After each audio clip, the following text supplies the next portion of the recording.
하나님 말씀 보시겠습니다. 하나님 말씀은 사도행전 9장 26절부터 31절까지 말씀, 신약성경 203페이지입니다. 하나님 말씀은 사도행전 9장 26절부터 31절까지 말씀, 찾으셨으면 제가 봉독하겠습니다. 사울이 예루살렘에 가서 제자들을 사귀고자 하나 다 두려워하여 그가 제자됨을 믿지 아니하니 바나바가 데리고 사도들에게 가서 그가 길에서 어떻게 주를 보았는지와 주께서 그에게 말씀하신 일과 다메섹에서 그가 어떻게 예수의 이름으로 담대히 말하였는지를 전하니라. 사울이 제자들과 함께 있어 예루살렘에 출입하며 또 주 예수의 이름으로 담대히 말하고 헬라파 유대인들과 함께 말하며 변론하니 그 사람들이 죽이려고 힘쓰거늘 형제들이 알고 가이사랴로 데리고 내려가서 다소로 보내니라. 그리하여 온 유대와 갈릴리와 사마리아 교회가 평안하여 든든히 서가고 주를 경외함과 성령의 위로로 진행하여 수가 더 많아지니라. 아멘. 이 시간은 사도행전 64번째 강의가 되었습니다. 바울의 전도라는 제목으로 하나님 말씀 증거하도록 하겠습니다. 바울의 전도. 교회 안에 들어온 상당수의 성도들은 자신이 예수를 믿었기 때문에 당연히 천국에 갈 거라고 생각을 합니다. 예수를 믿는 사람이 천국에 간다는 이 말은 성경적으로 맞는 얘기입니다. 틀림없습니다. 근데 문제는 뭐냐면 예수를 믿는 사람이라고 하는 제한적인 대상만 천국에 간다는 것에 관해서 별로 진중하게 검토하지 않는 것 같습니다.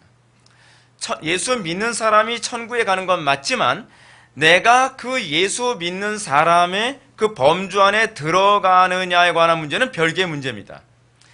내가 예수를 진정으로 믿는 것이 아니라고 한다면 이 명제는 나와 아무 관계가 없는 명제입니다. 그렇기 때문에 성경은 우리들에게 예수 믿는 자가 천국에 간다라고 하는 이 명제 다음에 우리에게 무엇을 계속적으로 질문을 던지냐면, 그러면 네가 진짜 예수 믿는 사람이냐에 대한 검토와 점검과 질문을 끊임없이 퍼부어댑니다. 우리가 이 범주 안에 들어왔다는 확신을 얻게 되었을 때에 우리는 천국이 다른 사람의 천국이 아니라 나의 천국이 된다고 확신할 수 있게 됩니다. 흥미로운 점은 상당수의 기독교인들이 천국에 가는 것에 대한 확신은 있지만 정작 자신이 예수를 믿고 있다는 것에 대해서는 별로 확신이 없는 것 같습니다. 이런 사람들이 교회 안에 넘치기 때문에 상당수의 설교자들은 천국에 갈 수 있다고 하는 확신을 갖고 있으나 예수를 믿고 있다는 것에 대한 확신이 없는 교인들의 마음을 편안하게 해주기 위해서 굉장히 사탕발림 같은 얘기를 많이 하죠. 그래서 이런 얘기를 합니다. 천국에 갈 수 있으나 믿음이 어린 사람이 있고 천국에 갈 수 있을 뿐만 아니라 믿음이 강한 사람도 있다. 굉장히 모호하게 얘기를 하죠. 여러분, 기독교 신앙에서 여러분들이 가장 경계해야 될 중요한 하나의 어떤 패턴이 있다면 모호성입니다. 저는 모호하게 얘기하는 사람들은 과연 알고 있는 것인가에 관해서 좀 의문을 품게 됩니다. 아는 사람은 구체적으로 얘기하게 되어 있습니다. 근데 모르는 사람은 아는 것처럼 얘기하기 위해 모호하게 얘기합니다. 그가 진정으로 알고 있다면 그것을 구체적으로 얘기하여 그 신앙의 태도가 모호하지 않도록 만들어야만 합니다. 근데 오늘날 상당수의 많은 기독교인들은 굉장히 신앙이 모호합니다. 긴 것 같기도 하고 아닌 것 같기도 하고, 그런 사람들이 주로 그냥 마음 편하게 교회 예배당에 출입할 수 있도록 그렇게 독려하느라고 애를 쓰고 있습니다. 이렇게 해서 설교자들은 교회 안에 있는 죄인들의 양심을 편안하게 만들어주는데 모든 힘을 다 쏟습니다. 물론 이들 가운데 어떤 사람은 분명히 구원을 받았으나 연약한 믿음의 소유자가 있습니다. 존 버년의 철로역정에서 언급하고 있는 것처럼 그 소위 연약시, 약한 믿음이라고 하는 사람이 존재합니다. 근데 약한 믿음이라는 사람들이 존재하기 때문에 모든 교인들이 약한 믿음이라고 생각하는 것은 지나친 비약이죠. 근데 상당수의 많은 교인들이 하나님을 사랑하지도 않고 하나님을 사랑하는 그 열매도 분명하게 나타나지 않으면서 다 나는 약한 믿음일 것이다 라고 그냥 이것을 덮어버리고 넘어가려 합니다. 에스커에도 거의 대다수의 사람들은 종교적 인정만으로 만족할 뿐 참 신자 표준은 어떤 식으로도 찾아볼 수가 없습니다. 예수님은 분명 우리들에게 뭐라고 말씀하시죠? 누구든지 주를 사랑하지 아니하면, 이건 바울이 얘기했죠. 누구든지 주를 사랑하지 아니하면 저주를 받을지어다. 고린도전서 16장 22절에 나온 말씀 아닙니까?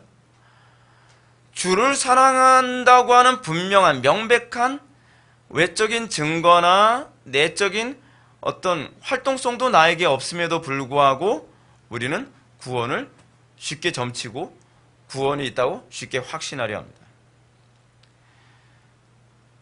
우리는 대다수의 교인들이 주를 별로 사랑하지 않고 있다는 것을 많이 느낍니다. 그것은 위기 때의 그 실체가 더 선명하게 드러나죠.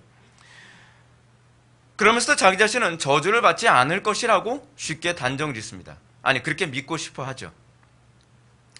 또한 예수님은 분명히 심령이 가난한 자가 복이 있다고 하셨고 애통하는 자가 복이 있다고 하셨습니다. 여기서 복이라고 하는 개념, 저주라는 개념은 지옥의 개념이라고 한다면 복이라고 하는 개념은 구원받은, 또 천국의 개념으로 이렇게 연결해서 크게 무방합니다.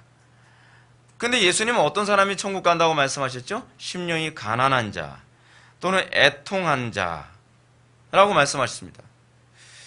그러나 대다수의 교인들은 예수님께서 말씀하셨던 것처럼 화 있을진저 너희 지금 배부른 자요, 상당히 배부른 상태에 있죠. 또 화 있을진저 너희 지금 웃는 자요에 해당하고 있습니다. 그걸 부정할 수 없죠. 무엇보다 오늘날 교회에 출석하는 상당수의 사람들은 스스로 천국 백성이라고 자부하지만 정작 하나님 나라가 공격을 받고 하나님의 이름이 멸시를 받는 데에 대해서 아무런 희생도 그리고 아무런 어떤 헌신도 하려고 하지도 않습니다. 이것은 예수님께서 의를 위하여 박해받는 자는 복이 있나니 천국이 그들 것임이라 라고 하는 말에 또 위배가 됩니다. 저는 개인적으로 이런 사람들의 구원을 솔직히 신뢰하지 않습니다. 왜냐하면 우리가 예수 그리스도의 은총으로 말미암아 하나님 나라 시민이 되었다고 한다면 우리는 천국 시민의 심정을 소유해야 되고 천국 시민으로서의 의무에 충실한 것이 적절합니다. 그럼 천국 시민의 심정이란 무엇을 얘기하겠습니까? 그 나라에 대한 애국심이 있어야 되겠죠. 그렇죠? 그리고 천국 시민의 의무는 당연히 무엇이겠습니까? 그 나라의 수호를 위한 전쟁에 참여하는 것이죠. 거의 헌신해야 마땅합니다. 그러나 오늘날 한국계 교인들의 상당수에게 이런 애국심, 하나님 나라에 대한 애국심 또는 하나님 나라 전쟁에 대한 이 참여 찾아볼 수가 없습니다. 오늘 우리는 사울이라고 하는 한 인물에 의해서 소위 예수를 믿고 나서 그가 예수 믿는 자로서의 표징이 선명하게 드러나고 있는 것을 우리는 발견하게 됩니다. 우리가 잘 알고 있는 것처럼 사울은 과거에 교회를 잔인하게 박해했던 사람이었습니다. 그럼 그가 이제 예수를 믿고 나서 하나님 나라 시민이 되자 하나님 나라 시민다움의 모습이 나타납니다. 여러분들이 바울 서신을 보면 바울은 하나님 나라 시민답게 살라라는 표현이 나오는 것을 기억할 겁니다. 우리는 하나님 나라 시민답게 살 때에 내가 하나님 나라 백성이고 그래서 하나님 나라에 내가 영원한 나라에 들어가게 될 것이다 라고 확신해야만 합니다. 근데 우리는 하나님 나라 시민으로서의 마인드나 하나님 나라 시민으로서의 어떤 의무도 전혀 성실하게 수행하고 있지 않음에도 불구하고 천국에 들어갈 것이라고 하는 확신만 얻으려 합니다. 흥미롭게도 오후 예배 땐 그 얘기를 하게 됩니다. 구원의 확신에 관계된 얘기를 하게 되는데 확신을 갖는다고 해서 구원받는 건 아닙니다. 천주교에서 만들어낸 교리가 교회 안에 침투해 들어와서 마치 확신이 없으면 지옥 가는 것처럼 생각하는데 확신이 없어도 천국 가는데 지장 없습니다. 근데 확신을 자꾸 흔들어 놓으면 굉장히 기분 나빠합니다. 기분 나빠할 필요 없습니다. 여러분들 확신으로 천국 가는 거 아닙니다. 믿음으로 천국 가는 겁니다. 믿습니까? 근데 믿음으로 천국 가는 것인데 왜 자꾸 확신으로 천국 간다고 생각하는지 저는 납득할 수가 없습니다. 제가 요즘에 기독교인들을 관찰하면서 느끼는 게 의외로 치밀하게 생각하지 않는다는 걸 굉장히 많이 느낍니다. 이 말이 맞는 얘기인지에 대해서 깊이 있게 생각을 잘 안 하는 경향이 굉장히 많이 있습니다. 그래서 자꾸 오류에 빠지고 자꾸 진리에 자꾸 멀어지죠. 그래서 제가 자꾸 그 용어 해설집을 요번에 책을 내려고 하는 이유가 바로 거기에 있습니다. 용어가 정리되어 있지 않으니까 이 용어에 대한 개념이 없으면 사고에 자꾸 오류가 나오거든요. 용어에 대한 개념이 없으면 진위의 판단이 불분명해집니다. 항상 용어에 대한 개념에 의해서 맞냐 틀리냐 참이냐 거짓이냐가 이게 분별이 가능한데 용어에 대한 개념 자체가 잘못되니까 진위가 다 뒤틀어져 버리고 마는 것이죠. 그래서 좀 힘든 작업이지만 지금 열심히 그 작업을 하고 있습니다. 자, 오늘 본문은 지난 시간에 사울이 다메섹에서 유대인들에게 살해 공모를 피해 광줄에 담겨 성벽에서 달려 내려진 후 그의 활동을 언급하고 있습니다. 26절 말씀 읽겠습니다. 다 같이 읽겠습니다. 시작.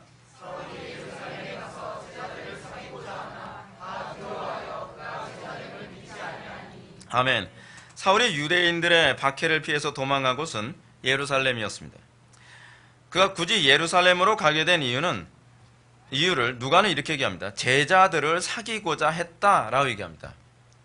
제자들을 사귀고자 했다. 이거 별거 아닌 얘기 같죠? 여러분, 이게 굉장히 중요한 얘기입니다. 우리 교회에서 고백하는 중요한 신앙 고백이 있죠. 성도가 서로 교통하심을 믿사오며. 구원받은 성도들에게 당연히 나타나는 것은 같은 신앙 고백을 하는 사람들을 사귀고자 하는 열정에 붙잡힌 사람들이라는 사실입니다. 같은 신앙 고백하는 사람들을 사귀는데 불편하고 자꾸 거리감이 생기고 멀리하고 싶다면, 그리고 단지 내가 사귀고 싶은 사람은 나하고 성향이 비슷한 사람이라고 한다면 그 사람은 좀 문제가 많은 사람입니다. 교회 공동체 안에서의 교제권은 성향이 나하고 비슷하거나 성격이 나하고 맞는다고 하는 사람이 아닙니다. 우리가 같은 신앙 고백을 하기 때문에 그 안에서 성령의 교통하심이 있기 때문에 그렇습니다. 그래서 저는 교회 안에서 끼리끼리 노는 거 보면 속이 부글부글 끓어오릅니다.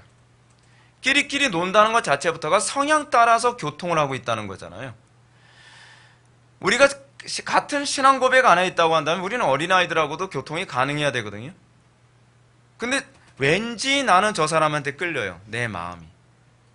지금 이 사울은 자기의 마음이 지금 같은 신앙 고백을 하고 있는, 자기를 무서워해서 자기를 멀리하고 있음에도 불구하고 같은 신앙 고백을 하는 그 사람들과 사귀고자 하여 지금 적극적인 태도를 취하고 있습니다.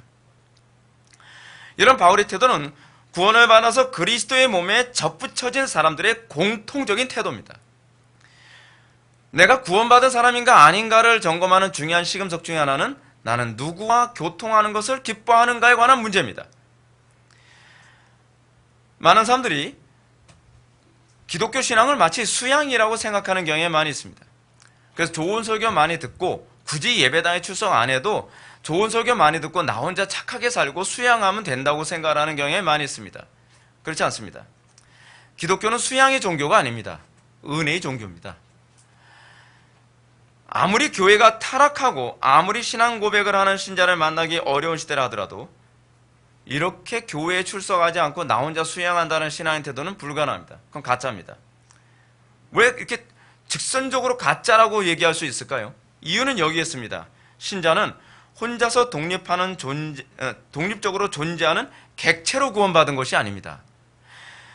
그리스도인은 그리스도의 몸된 교회 안으로 구원받은 것입니다. 그래서 예수님이 우리의 구원을 뭐라고 말씀하시죠? 접붙임이라고 얘기하죠. 우리의 구원받음은 소위 교회에 접붙여짐으로 구원을 받은 것입니다. 교회를 떠나서 구원이 일어날 수 없다는 얘기예요. 이 말을 좀 잘 기억하십시오. 로마 가톨릭은 교회 안에 구원이 있다고 얘기하지만 우리 기독교는 교회 안으로 구원을 받은 것입니다. 무슨 말인지 아시죠? 로마 가톨릭과 기독교는 여기서 극명한 차이가 있습니다. 교회가 구원을 주는 것이 아니라, 이건 로마 가톨릭의 교리입니다. 기독교는 교회가 구원을 주는 것이 아니라 구원받은 자가 하나님께서는 우리를 그리스도의 몸, 다시 해서 교회의 접붙임으로 구원받게 하신 것입니다. 그래서 교회를 떠나 구원을 얘기한다는 것은 좀 우스운 얘기입니다. 마치 가지가 이 나무에서 잘려서 자기 혼자서도 살 수 있다고 얘기하는 것과 동일한 개념입니다. 그래서 우리는 기독교 신앙을 이렇게 얘기할 수 있습니다. 한 나무의 가지로 접붙임을 받아 구원을 받은 존재들입니다. 그 가지는 그 나무는 예수 그리스도시죠. 근데 교회를 예수 그리스도의 몸이라고 바울이 규정하고 있지 않습니까? 그렇다고 한다면 우리가 구원받은 우리가 그리스도의 몸인 교회로 들어오기를 열망하는 것이 정상적인 거죠. 그것이 성경이 얘기하는 논리적인 개념입니다. 그러므로 참된 그리스도인은 자신의 구원의 감격을 그리스도의 몸된 교회를 떠나서 느낄 수 없습니다. 참된 그리스도인은 그리스도의 몸된 교회 안에서 자신의 실존과 구원을 실감하게 됩니다. 사도 요한은 요한일서 1장 3절에서 아주 명쾌하게 얘기해주고 있습니다. 이렇게 얘기하고 있습니다. 우리가 보고 들은 바를 너에게도 전함은, 우리가 보고 들은 바가 뭘까요? 복음이죠. 복음. 우리가 보고 들은 바를 너에게 전함은 너희로 우리와 사귐이 있게 하려 함이니 우리의 사귐은 아버지와 그의 아들 예수 그리스도와 더불어 누림이라. 그죠? 전도의 목적이 뭐라고요? 복음을 전함의 목적이 뭐라고요? 교회의 사귐 안으로 들어오게 함이라고 요한이 얘기하고 있습니다. 너희로 우리와 사귐이 있게 하려 함이다. 바로 이것이 그 말이죠. 그리고 이 교회의 사귐 안으로 들어온다는 말은 단순히 사교 모임 안으로 들어온다는 개념이 아닙니다. 이런 식으로 오해할까봐 사도 요한은 덧붙여서 이렇게 첨언하고 있습니다. 아버지와 그의 아들 예수 그리스도와 더불어 누림이라 라고 얘기하고 있습니다. 구원받은 성도들의 사귐은 궁극적으로 아버지와 아들 예수 그리스도와 사귀는 방식입니다. 우리가 교회 안에 내가 외로워서 교회에 왔습니까? 그건 번지수를 잘못 찾았죠. 교회는 사교 모임이 아닙니다. 교회는 우리가 아버지와 아들과 교제하는 방식으로서의 존재하는 것입니다. 그러니까 교회 안에서 아버지와 아들과 교제하는 데 관심이 없다고 한다면 단지 나의 외로움을 충족하거나 어떤 나의 취미 생활을 같이 공유하고 싶어서 교회의 교제를 생각하고 있다면 그것은 아직 그가 그리스도 안에 있다고 보기에는 어려운 문제죠. 분명한 사실입니다. 따라서 구원받은 성도들의 사귐은 궁극적으로 아버지와 아들과 예수 그리스도와의 사귀는 방식이라고 말해줍니다. 종합적으로 말한다면 교회의 사귐 안으로 들어온다는 말은 그리스도와 한 몸을 이루게 하려 함이다 라는 뜻과 연결되어집니다. 이것 없는 교회의 사귐은 인간적인 사교에 불과합니다. 반대로 오늘날 교회 안에 들어온 무교회주의자들 한번 봅시다. 제가 방금 전에는 교회 안에 어떤 사교적 모임으로 예배당에 출석하기 좋아하는 사람이었다고 한다면 교회 없이 신앙생활하는 것을 추구하는 소위 무교회주의자들 또한 비성경적이라는 부분을 논지하고 싶습니다. 구원은 받았으나 어떤 이유에서든지 교회 공동체를 떠나 인터넷으로만 좋은 설교를 들으며 자기 수양적인 신앙생활을 하겠다는 그런 신앙도 사실은 가짜입니다. 구원은 개인 수양이 아닙니다. 또한 구원은 단순히 천국 가는 것이라는 단순한 개념도 아닙니다. 구원은 그리스도의 몸된 교회 안으로 들어와서 지체들을 통해 비록 그들이 아주 거듭난 사람이 적은 숫자라 할지라도 지체들을 통해 아버지와 아들과 교제하는 데 있습니다. 구원은요, 교제와 관련을 맺고 있습니다. 구원은 관계와 관련을 맺고 있어요. 물론 교회가 병들고 문제가 많더라도 이 사실은 변함이 없습니다. 왜냐하면 어느 시대든지요, 교회는 항상 이래 왔어요. 요즘엔 저한테 이런 전화가 많이 옵니다. 목사님, 괜찮은 교회가 없는데 어떡하죠? 근데 옛날에도 괜찮은 교회가 없었어요.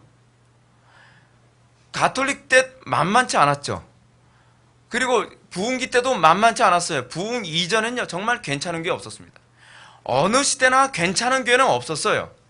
그 괜찮은 교회가 없었는데도 불구하고 하나님의 백성들은 교회에 출석하는 것을 등한시하지 않았다는 것이죠. 어떻게 하든지 같은 믿음의 고백을 하는 사람들과 교제하기를 열망했고 그들 안에서 기뻐했다는 사실이죠. 우리의 신앙의 선배들은 불완전한 상태에서 교회를 지키고 섬기며 그 갈등을 어떻게 해소할 것인가를 고민했지 교회를 떠나서 제대로 된 교회만 찾으러 가지는 않았어요. 저는 오늘날 교인들에게 나타나는 가장 치명적인 문제가 뭐냐면 괜찮은 교회가 없다고만 얘기를 하지 내가 괜찮은 교회를 만들기 위해서 얼마나 희생했느냐에 관해서는 묵묵부답인 사람들이 많이 있어요. 물론 괜찮은 교회를 만들기 위해 애쓰는 사람들도 없다는 건 아닙니다. 있어요. 근데 괜찮은 교회를 만드는데 애써 본 적이 없는 사람들이 너무 많다는 거죠. 그래서 맨날 괜찮은 교회를 찾아다녀요. 근데 그 사람들이 대부분 괜찮지 않은 교인들이거든요.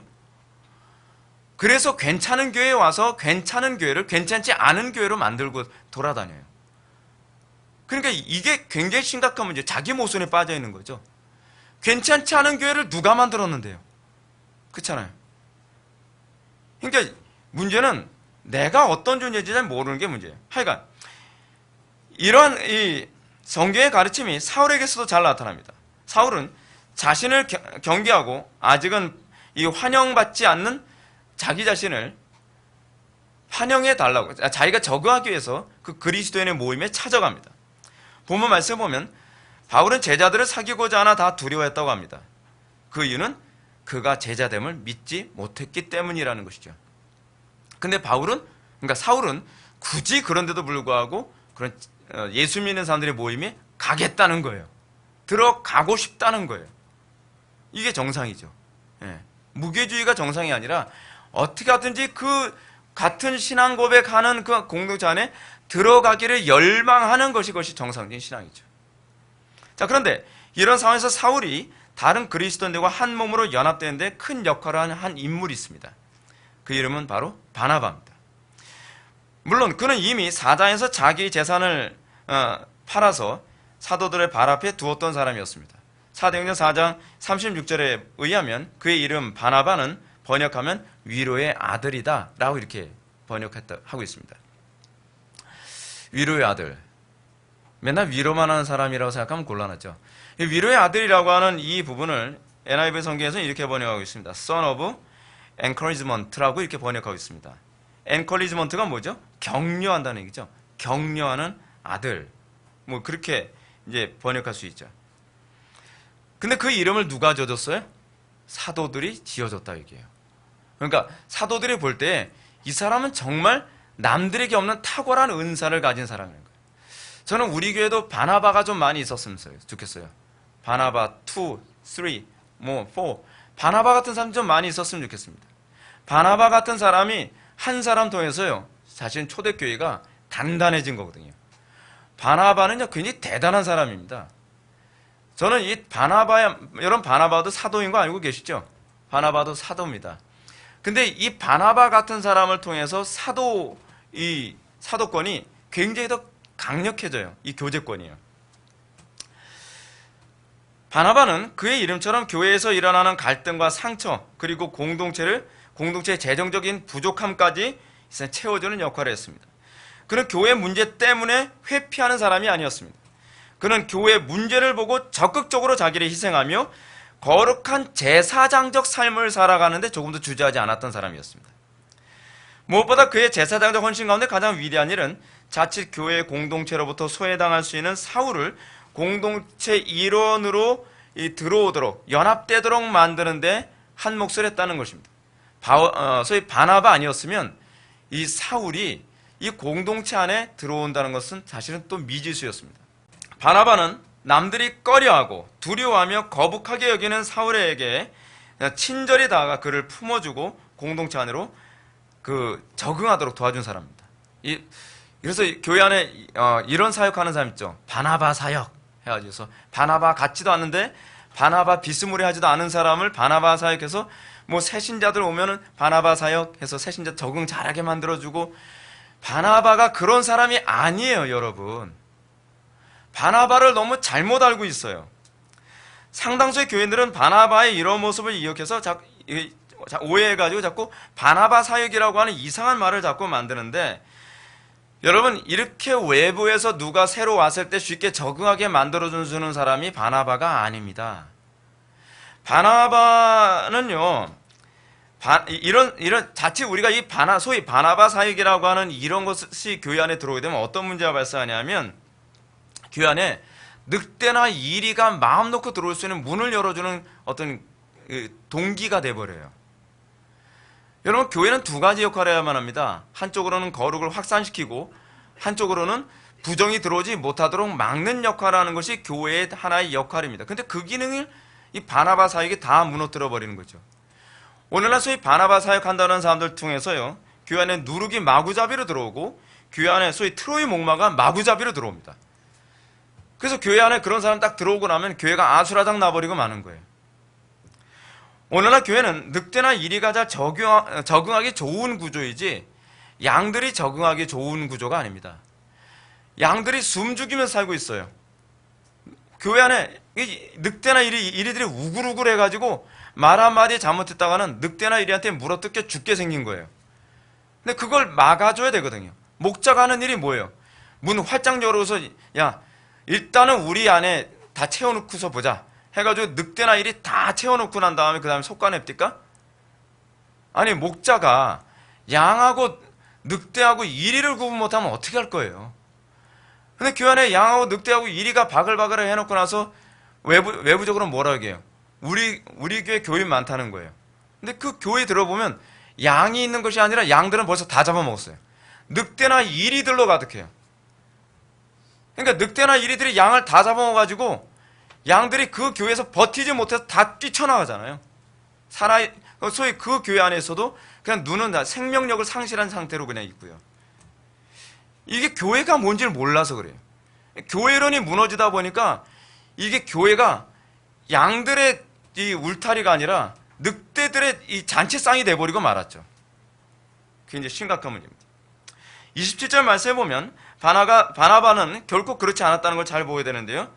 바나바는 사울을 예루살렘 교회에 소개하면서 그가 어떤 사람이었는지를 아주 신중하게 잘 보여줍니다. 본절을 보면 바나바가 데리고 사도들에게 가서 그가 길에서 어떻게 주를 보았는지, 주께서 그에게 말씀하신 일과 다메섹에서 그가 어떻게 예수의 이름으로 담대히 말하였는지를 전하니라. 여러분, 한국교회 무너뜨리기 쉬운 거 알고 계십니까? 한국교회는 조금 학벌 있고 돈 좀 있고 또 성경 공부 좀 했고 그런 상태에 딱 들어가면 6개월 안에 교회 중직으로 딱 들어갑니다. 간단합니다. 신천지 판치기 딱 좋죠. 그렇죠? 그리고 교회 안에서 좀 봉사 많이 하고 열심히 하는 것처럼 딱 들어가 난 다음에 어떻게 해요? 소위 코어에 딱 들어가서 중심에 들어가서 이제 다 죽이는 거예요, 그냥. 이게 오늘날 한국교회 구조예요. 한국교회 구조는요, 무너뜨리기가 너무 좋아요. 저 같아도 그냥 쉽게 무너뜨릴 수 있을 것 같아요. 저는 한국교회 구조가 너무 잘 보이거든요. 야, 이거 내가 신천지가 아닌 게 다행이지. 내가 신천지였으면, 아이고. 이게 지금 한국교회의 문제라니까요, 문제. 여러분, 교회는요, 늑대와 일이 아무리 많이 잘 점검해도요, 신천지 같은 사람 딱 들어와서 선동질하면 움직일 사람이 널렸습니다. 자기 동조자 얻는 거 너무 쉽거든요. 근데 이런 식으로 교회가 움직이니까 교회가 지금 풍비박산 나는 것 아닙니까? 바나바는요, 사울을 교회 안에 소개할 때 무책임하게 소개하지 않았습니다. 나하고 친하니까. 그렇잖아요. 사울이 그래도 학벌이 장난 아니에요. 그렇게 얘기하지 않아요. 사울을 소개하는 이유가 뭐냐면 그가 길에서 어떻게 주를 보았는지 정확하게 점검한 거예요. 정확하게 이 사람을 살펴본 거예요. 주께서 그에게 말씀하신 일과 다메섹에서 그가 어떻게 예수의 이름으로 담대히 말하였는지 그 애프터까지 다 점검한 거예요. 그리고 나서 이렇게 신중하고 철저한 검증 과정을 거친 이후에 그 다음에 예루살렘 교회에 소개하죠. 자, 내가 보니까 신뢰할 만한 사람이다. 내가 보증할 수 있다. 거의 그렇게 가면서 예루살렘 교회 안에 바울이 들어올 수 있도록 해준 것입니다. 저는 오늘날 한국교회 안에 바나바와 같은 사람들이 많이 필요하다고 생각합니다. 특히 각 교회마다 바나바처럼 교회의 문제와 지체들 간의 갈등을 지혜롭고 온유하게 잘 치료해 줄 수 있는 사람이 필요합니다. 여러분들이 잘 알고 있는 것처럼 바나바는요, 소위 바울과 다른 사람들과의 관계에 문제 생겼을 때도 그 문제를 이렇게 다시 조율해주고 또 치료해주는 역할을 했었습니다. 그러니까 바나바는 정말 대단한 사람입니다. 어떤 면에서는 바나바를 사도행전에서 너무 약하게 취급한 것 아닌가. 그러니까 설교자들이 바나바의 사역을 보게 되면 바나바는요, 굉장히 비중이 크고 소위 초대교회의 아주 중요한 핵심적인 역할을 한 사람이라고 저는 그렇게 보여집니다. 바나바를 통해서 교회가 단단히 서게 됩니다. 교회는 아주 강력하게 결집하며 성장하게 됩니다. 그것이 바나바의 사역에 의한 결과였습니다. 그러나 이런 태도와 아울러 우리는 바나바처럼 한 사람을 교회 공동체 안에 받아들이는 데 있어서 냉철함과 신중함이 필요합니다. 교회 일원으로 받아들이는 데 있어서 동정심이나 교회 성장의 욕심은 그리스도의 몸된 교회를 무너뜨리는 치명적인 역할을 합니다. 한국교회는 교회 직분자를 세우는 데 있어서도 별로 이렇게 신중하지가 않은 것 같습니다. 예수님도 여러분 12사도 세우는데 얼마나 신중하셨죠? 밤이 맞도록 기도했다 그럽니다. 사람 세우는 건 굉장히 중요한 문제입니다. 사람을 받아들이고 그리고 사람을 일꾼을 세우는 문제는 정말 신중해야 되고 어려운 일입니다. 사람을 세우는 문제는요, 욕먹을 각오를 해야만 합니다. 특히 한국교회 안에서는요. 누구를 세웠는데 왜 누구는 세우고 안 세워주냐? 내가 교회 출석을 덜 했냐? 아니면 내가 헌금을 덜 했냐? 저 사람은 나하고 차이가 뭐가 있냐? 나이도 비슷한데 동갑내기 다 해주면 안 되냐? 이게 한국교회 안에서 직분자 세우는 방식이잖아요. 근데 이거 안 해주면 난리 나죠. 어떤 시험 들었다 하죠. 실족했대요. 그 실족해도 소용없어요. 그거는 예수님 말씀하시는 것처럼 나로 인하여 실족하지 않는 자가 복이 있다고 얘기했으니까 자기 혼자 까무러친 사람이야 자기가 잘못한 거죠.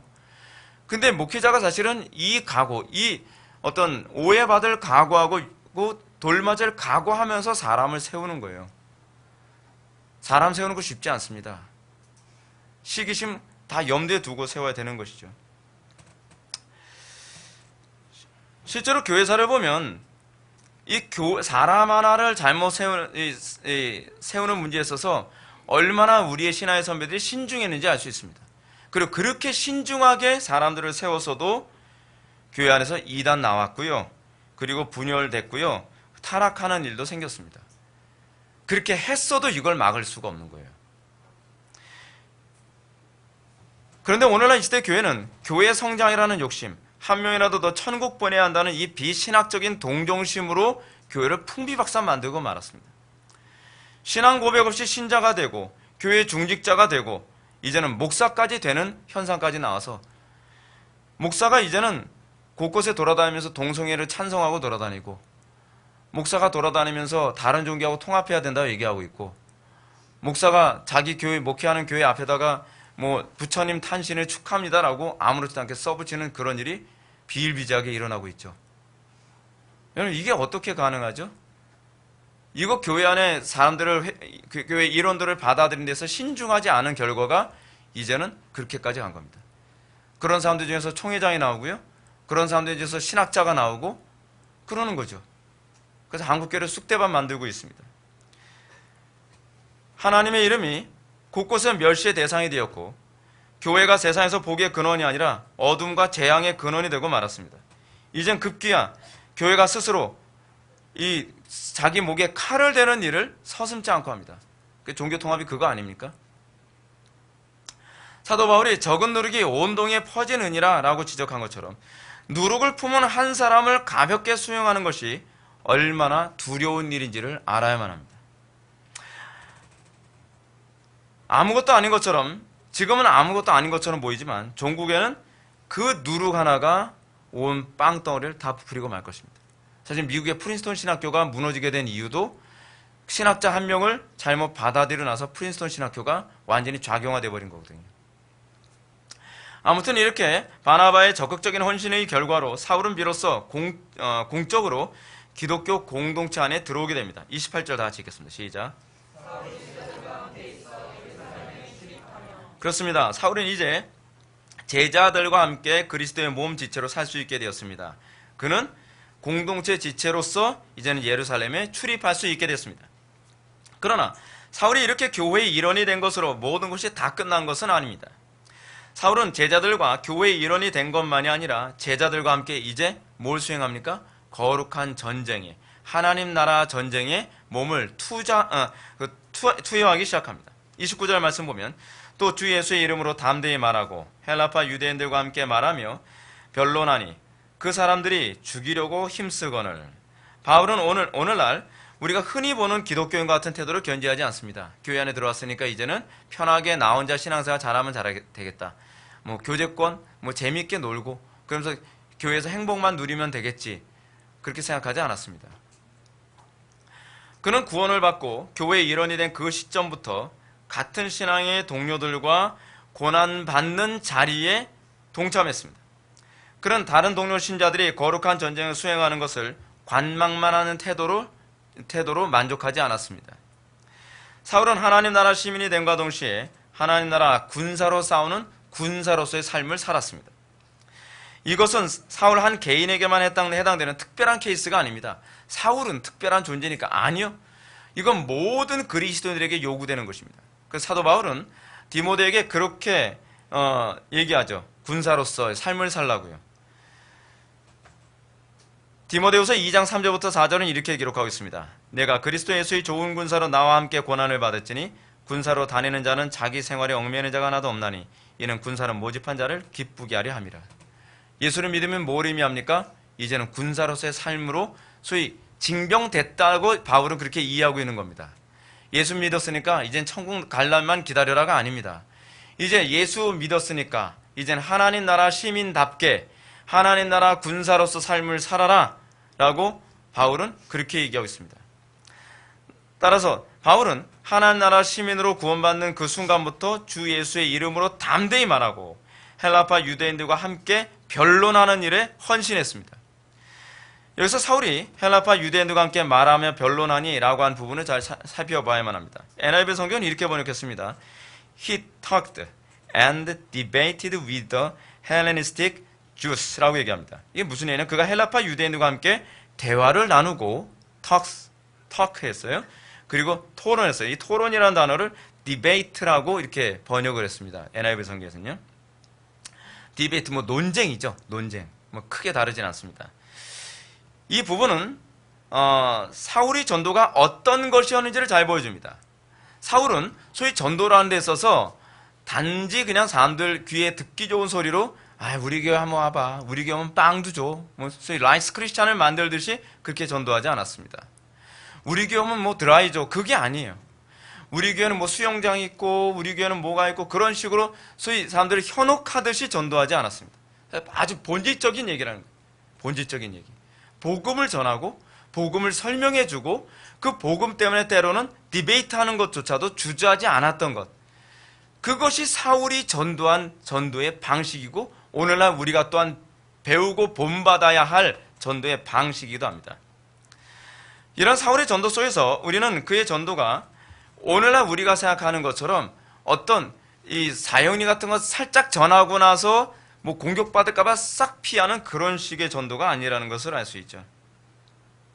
그의 전도는 말 그대로 어찌하든지 도를 잘 들어보세요. 제가 이렇게 한번 말을 만들어 봤어요. 어찌하든지 다시 복음을 그 사람의 심령에 전해주는 데 관심이 있었어요. 그러니까 전해준다라는 말을 저는 심어준다라고 좀 말해주고 싶습니다. 저는 제가 설교하는 데 있어서 제 목적은 정보 전달이 아닙니다. 오늘날 우리는 전도를 자꾸 정보 전달이라고 생각을 하는데 그렇지 않습니다. 저는 제 설교의 궁극적 목적은 심어주는 데 있습니다. 예수를 심어주는 데 있고 복음을 심어주는 데 있습니다. 복음을 심어주지 않는다고 한다면 그건 전도가 아니라고 생각합니다. 전도가 뭡니까? 도를 전하는 거 아닙니까? 뭔가 전해졌어야죠. 제가 설교하면 제가 자꾸 흥분하고 때로는 억양도 강하게 나오고 때로는 우리 집에서도 가정 예배할 때 애들한테 막 과격한 말을 할 수밖에 없는 이유가 뭐냐면 저는 아이들이 듣기 좋게 어떤 정보를 기독교 신앙의 교리를 알고 있는 것을 만족하고 있지 않기 때문에 그렇습니다. 저는 우리 아이들에게 예수를 심어주기 원합니다. 그게 저는 전도라고 생각을 합니다. 어떻게 하든지 그 영혼 중심에 그리스도를 심어주고 싶은 열정이 있는 사람이 전도하는 겁니다. 그리스도가 뭔지도 모르고 또 그리스도를 믿음으로 변화된 삶도 없는 사람들한테 맨날 단기 선교다 무슨 섬 선교다 해가지고 맨날 그렇게 해서 되는 게 아니에요. 내 속에 먼저 그리스도가 있어야죠. 내 속에 전하고 싶은 내가 그들 심령 속에 심어주고 싶은 그 무엇인가가 있어야 돼. 여러분 사람은요 그렇게 전도된다는 거 알고 있습니까? 그걸 우리는 다른 말로 불이라고 합니다. 불. 내 속에 예를 들어서 노름에 대한 불이 있으면요 노름에 대해서 관심 없는 사람으로 하여금 노름에 관심 갖게 만들 수 있다니까요. 그 불 때문에 그래요. 불. 여러분 친구를 삼가 잘 선택하라고 얘기하고 있죠. 친구 잘못 만나면 엉뚱한 불이 붙게 돼 있거든요. 오늘날 기독교인들은 어떤 존재입니까? 불이 붙어오는 존재가 돼야 합니까? 불을 붙이고 돌아다니는 존재가 돼야 됩니까? 요즘 교인들을 기껏 복음 전하고 나서도 밖에 나왔다고 그러면 눈이 이상한 불이 지글지글 타 있어요. 세상의 불이 타 있어요. 우리의 마음속에 세상에 나와서 그리스도의 불을 붙이러 돌아다니라고 얘기하는데 어디서 이상한 불만 붙어가지고 와가지고서 입만 열면 그 불 얘기가 계속 나오는 거죠. 여러분, 그리스도인은 어떤 존재입니까? 예수님은요, 부정한 사람들을 만져서 그들을 거룩하게 만드셨습니다. 그것이 교회입니다. 그것이 신약의 교회예요. 신약의 교회는 세상과 접촉해서 세상을 거룩하게 만드는 존재란 말이에요. 근데 세상이 오염돼서 자꾸 오고 있어요. 그리스도의 불이 불타오르는 것이 아니라 세속의 불로 불타오르는 거죠. 전도하라 그러니까 전도 당해가지고 오는 거예요. 어떤 사람, 소위 그리스도의 불이 없으니까 어떤 현상이 나타나요? 전도한답시고 나갔다가 신천지 만나가지고서 거기에 복음이 있던데요. 그래서 거기에 불 붙어가지고서 아이고 답답하죠. 그런 사람 전도 보내면 안 돼요. 어디 가서 이상하게 전도 받고 오거든요. 물론 제가 여기서 이 전도라고 하는 것과 관련해서 전도를 논쟁을 일삼는 것이라고 제가 여러분들한테 말씀드리고 싶지 않습니다. 제가 분명히 말씀드리고 싶은 건 여러분, 논쟁으로 그리스도인을 만들 수가 없어요. 논쟁으로 이겨서 그리스도인 되는 법 없습니다. 기분만 상합니다. 논쟁에서 상대방 지면요, 어떤 현상이 나타나냐면 다음번에 이겨야지 하면서 이기기 위해서 공부해가지고 나타나요. 그러니까 논쟁하라는 얘기가 아닙니다. 여기서 바울에게서 변론이라고, 소위 디베이트라고 번역한 이 부분이 사실 영어로도 정확하게 번역이 안 되는 부분이죠. 이 원문의 의미는 이 시제테오라고 하는데 이건 함께 조사하다, 토의하다, 논의하다 이런 의미를 가지고 있는 단어예요. 그러니까 어떤 면에서는 디베이트라는 단어로도 적절한 의미의 전달이 안 되는 것이죠. 그러니까 이 시제테오라고 하는 단어를 바울은 변론했다고 했는데 우리는 그렇게 번역을 했는데요. 상대방을 자기 논리로 이기고 말싸움에서 점령하는 그 개념이 아니라 상대방의 복음에 대해서 답변해주고 이해시키고 또는 우리가 가지고 있는 신화에 대해서 공격을 할 때 그거를 어떻게 해요? 디펜스 해주는 거죠. 예. 그래서 요즘 기독교 이렇잖아. 그래서 맞아. 근데 성경이 얘기하는 기독교는 이게 아니거든 하면서 차분하게 설명해주고 이해해주는 그것이 바로 여기서 얘기하는 변론이라고 하는 그 개념이죠. 근데 해석하기도 오늘날 상당수의 설교자들이나 복음 전도자들은 복음을 정보 전달이라든지 자꾸 논쟁이라고 생각하는 경향이 많이 있습니다. 복음은요, 이 복음은 묘합니다. 복음은요, 소위 납득시키는 것과 관련을 맺고 있습니다.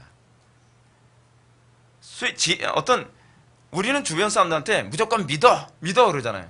근데 뭘 믿어요 도대체? 내용이 있어야 믿을 게 아니에요. 믿을 내용이 있어야 되잖아요. 뭘 믿어요? 질문합니다. 뭐라, 예수 믿어야 천국 가. 근데 예수 믿는 게 뭔가요? 그러면 얼굴이 빨개져요. 여러분 길거리에서 전도하는 사람 전도 한번 해보세요. 길거리에서 전도하는 사람한테 어떤 사람이 전도를 열심히 하는데 근데 예수 믿는 게 뭐예요? 그러면 굉장히 당황한 얼굴색이 역력해요. 자기도 모르는 거예요. 구원이 뭐예요? 그러면 예수 믿고 천당 가는 거예요. 지금 천당 가면 다 되는 건가요? 또 얼굴이 빨개져요. 그냥 자기 잘 모르는 거예요.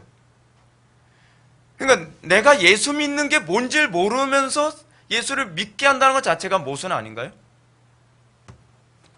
바울은 복음을 정확하게 설명해 줬어요.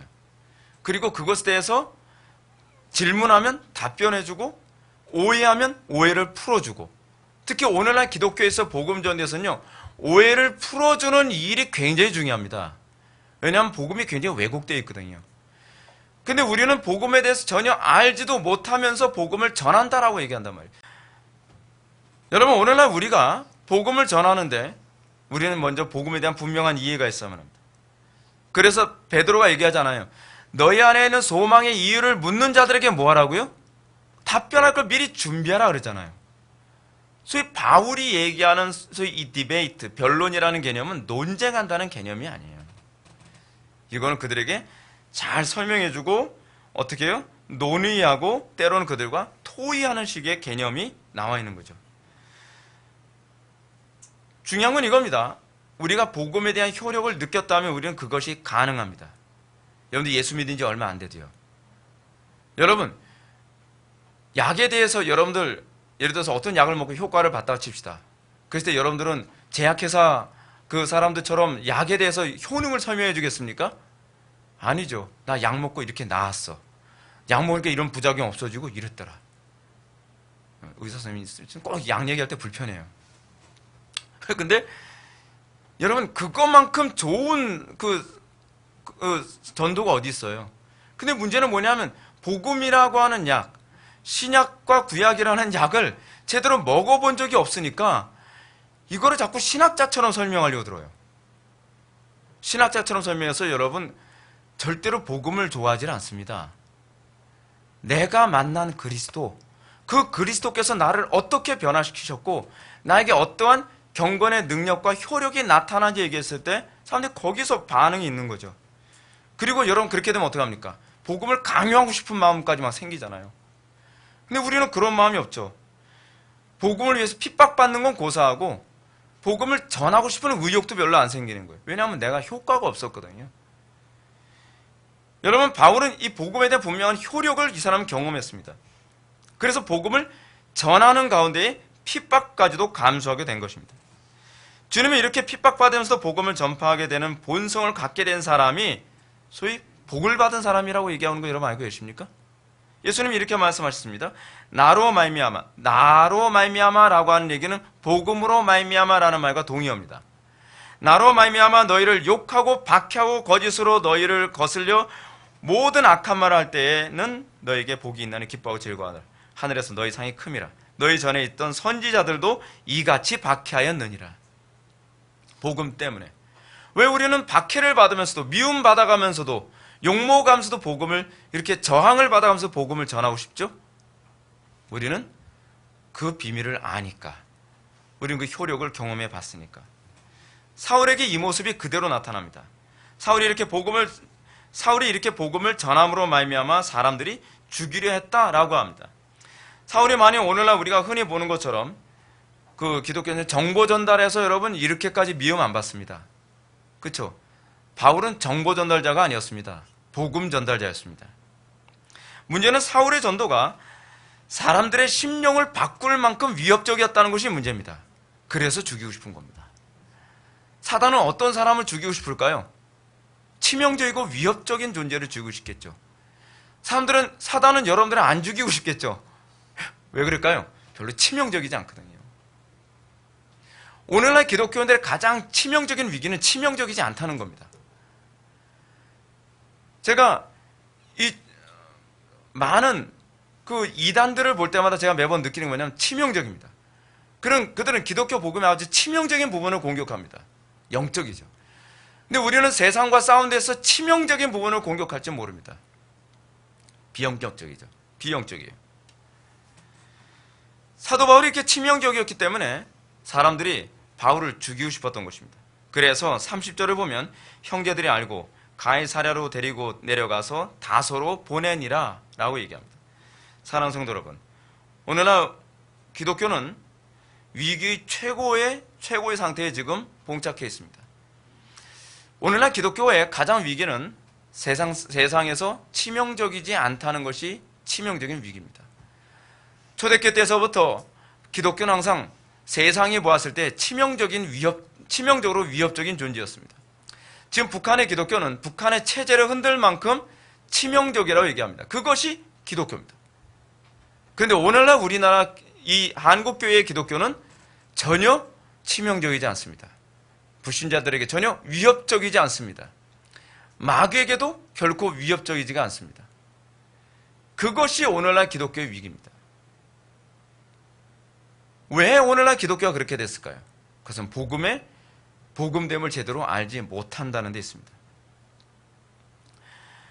오늘날 기독교는 외치는 자는 많지만 사람들의 심령 속에 예수를 심어주려는 강력한 의지를 가진 사울 같은 사람들은 별로 없습니다.